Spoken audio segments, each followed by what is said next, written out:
शहीद जवान स्वर्गीय मनोहरजी संतोषजी जाधव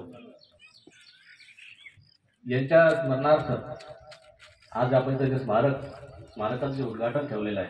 त्या कार्यक्रमाला उपस्थित असलेले सर्व आपल्या भारतीय सैन्य दलातील सर्व आजी माजी सैनिक, परिसरातून आलेले सर्व आदरणीय आमचे वडीलधारी माता भगिनींनो, निश्चितच मी आयोजकांना एक गोष्ट सांगणार होतो की आजच्या या कार्यक्रमाचं जेव्हा आपण प्रास्ताविक करत होता तेव्हा निश्चित विचार मंचावरती असलेले आमचे विचारांचे सगळे आजी माजी जे सैनिक आहेत त्यांचे विचार आपल्याला ऐकायसाठी आपण इथं सगळेजण आलो आहोत।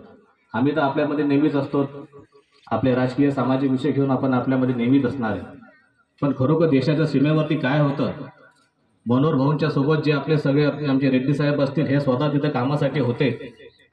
आज जर का आपण यांच्या शब्दातून आपण यांचे जर विचार ऐकले तर खरोखर मनोहर भाऊंनी तिथे काय केलं आणि तिथे आपल्याला कसं त्या ठिकाणी बिकट परिस्थितीला राहावं लागते याची कल्पना आपल्या सगळ्यांना येईल। आज मनोहर भाऊंच्या बोलण्या बाबतीमध्ये मी पहिल्यांदा निश्चितच त्यांच्या माता पितांचं या ठिकाणी नतमस्तक होईल आणि खूप मोठं काळीज लागतं आपल्या मुलाला, आपल्या जवळच्या व्यक्तीला सीमेवरती पाठवण्यासाठी खूप मोठं काळीज लागतं। म्हणून असे असंख्य आपले जे सैनिक आहेत त्यांच्या घरामधले प्रत्येक त्यांचा भाऊ असेल, बहीण असेल, माता, त्यांचे वडील असतील, त्या सर्वांचं आपण या ठिकाणी बरोबर कौतुक केलं पाहिजे। निश्चितच मागच्या आठवड्यामध्ये मी 2 ठिकाणी आपल्या परिसरामध्ये वायर साहेब असतील, जोशी साहेब असतील, ज्यांनी आपली पूर्ण सेवा करून ते आज आपल्यामध्ये परत आले। निश्चितच तो एक आनंदाचा भाग होता, पण आज ह्या ठिकाणी ह्या व्यासपीठावरती खरोखर कुठे मनामध्ये जड अंतकरणानं असं वाटतं की आज मनोहर भाऊ आपल्या सोबत नाहीये।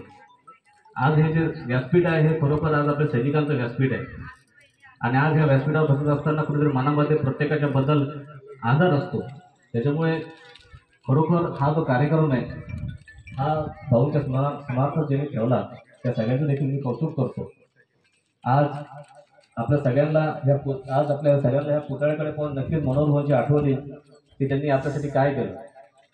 तर निश्चितच त्यांच्यासोबत जे काम करणारे ते सर्व आजी माजी सैनिकांचं मी या ठिकाणी नतमस्तक होतो की खरोखर आपण देशासाठी खूप काही दिलेलं आहे आणि निश्चितच आपल्या विचारांनी आम्हाला नक्कीच प्रेरणा भेटेल व मनोहर भाऊच्या देखील आजच्या ह्या कार्यक्रमामुळे आपल्याला पुढे देखील प्रेरणा भेटेल।